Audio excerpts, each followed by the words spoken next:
තමයි පසුගිය කාලවකවානුව වල සිද්ධ වෙච්ච ආපදා තත්ත්වය උඩරට දුම්රිය මාර්ගයට බලපෑවේ කොහොමද? උඩරට දුම්රිය මාර්ගයේ ප්‍රධාන සංස්ථානයක් තමයි නමුකන දුම්රිය ස්ථානය.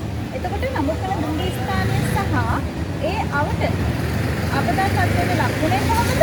එතකොට හැකියරක්ෂාවට යන ජනතාවට අපේ වෙන පෞද්ගලික අවශ්‍යතා සඳහා දුම්රිය ගමන් කරන ජනතාවට පවත් දුම්රිය මාර්ගය නැවත සංස්කරණය වෙලා ගමනාගමනයට දුම්රිය ආරම්භ වෙන්නේ කවද්ද කියන දේවල් දැනගන්න තමයි අද අපි නමුකන්ට ආවේ. එහෙනම් ටීවී එකේ වැටි සිටින්න අපිට සුළු මොහොතකින් නමුකන දුම්රිය ස්ථානාන්තතුමා හමු වෙන්න ලෑස්ති පැදලා ඉන්න ටීවී එකත් එක්ක. හරි තමයි. අපි දැන් ඉන්නේ රමුක්කන දුම්රිය මාර්ගයේ. එතකොට රමුක්කන දුම්රිය මාර්ගයේ ඉඳන් කඩිගමුවට යන්න තමයි යන්නේ. බලමු කඩිගමුවෙන් එහාට කොහොමද මේ ආපදා තත්ත්වයට බලපාලා තියෙන්නේ කියලා දුම්රිය මාර්ගයට දැනගත්ත විදිහට නම් කඩිගමුවෙන් උඩට තමයි පස්කඳු කඩා වැටීම් විවිධ නායම් ඔය වගේ දේවල් සිද්ධ වෙලා තියෙන්නේ කඩිගමු දුම්රිය ස්ථානයේ උඩට. එහෙනම් එන්න යන්න අපිත් එක්ක කඩිගමුවට යනකම් කඩිගමුවට දුම්රිය මාර්ගයේ ටික දුරක් අපි ආවා. හැබැයි අර පේන පැත්තේ නම් කිසිම මේ අපදාවක් තිබ්බේ නැහැ. අපි ගිහිල්ලා බලමු ඉස්සරහා කොහොමද තාති කියලා. හරි. අපි දැන් ඉන්නේ රමුක්කන දුම්රිය ස්ථානයයි කඩිගම දුම්රිය ස්ථානයයි අතර මැද ඉන්නේ. එතකොට කඩිගම දුම්රිය ස්ථානට පොඩි දුරක් මෙහායි කඩාගෙන වෙන්න තියෙනවා විශාල ගහ. ඒත් එක්කම මේ දුම්රිය මාර්ගයේ තමයි මේක වැටලා තියෙන්නේ.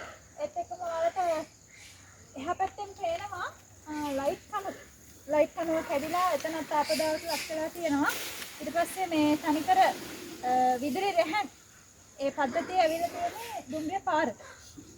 එතකොට තාම යාමත් කාලින කරලා නැහැ. ගහ කඩාන වැටලා තියෙනවා.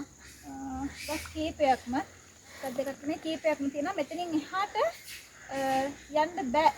දුම්රිය පාර දිගේ යන්න බෑ.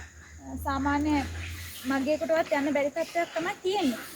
අපි බලමු එතනින් එහාට කොහොම හරි ගිහිල්ලා එතනින් එහාට තත්ත්වය කොහොමද කියලා බලමු. කඩිගමුව දුම්රිය මාර්ගයේ අතරමැද ඒ කියන්නේ කඩිගමුව දුම්රිය ස්ථානයේ කිලෝමීටර් 1.5ක් විතර රමුක්කන පැත්තට. මාවනගර රමුක්කන ප්‍රධාන මාර්ගයට උඩින් විශාල පස්කන්ධක් නායක තියෙනවා. ඒක දුම්රිය මාර්ගය අවහිර කරගෙනම ප්‍රධාන මාර්ගයට ඇවිල්ලා තියෙනවා. දැන් මේ දවස්වල තියෙන දේශගුණික තත්ත්වයක් එක්ක රමුක්කනට අද උදේ ඉඳන් විඩින් විට වර්ෂාව ඇදහැළුණා. ඉතින් විශ්වාස කරන්න බෑ ඒ වැටුණු වර්ෂාවත් එක්ක තවත් මේ තියෙන පස් තවත් දුරුල් වුණොත් එහෙම නැවත අර ඉතුරු වෙලා තියෙන කන්ද ඉතුරු ටික පල්ලට ඒවි. ඉතින් මේ විදිහට බැලුවොත් එහෙම මේ දුම්රිය මාර්ගය පිළිසකර කරන්න සෑහෙන කාලයක් යයි.